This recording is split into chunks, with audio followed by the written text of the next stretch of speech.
Pinopuwersa kami lahat ng mga supporter ni Digong na i-contempt po kayo.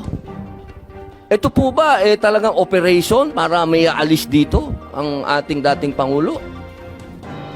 Kanino po ba? Kasi kami pinopuwersa kami lahat ng mga supporter ni Digong na i-contempt po kayo. Pero hindi po namin ginagawa.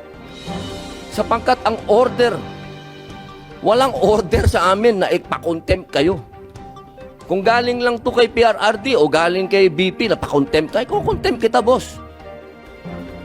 Baka ako pa magsabi na ako hahatak sa'yo. Pero hindi ko ginagawa, boss.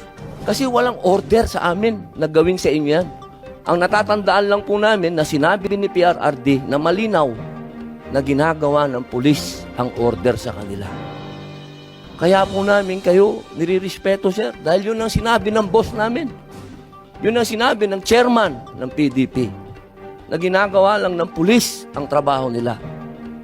Pero sana naman, sir, isipin din natin kung anong itinanim ni PRRD sa bansang ito.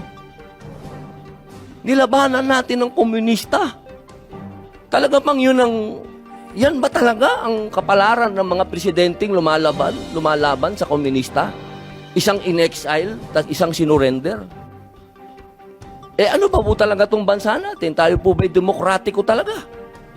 Tayo po ba'y under control ng komunista?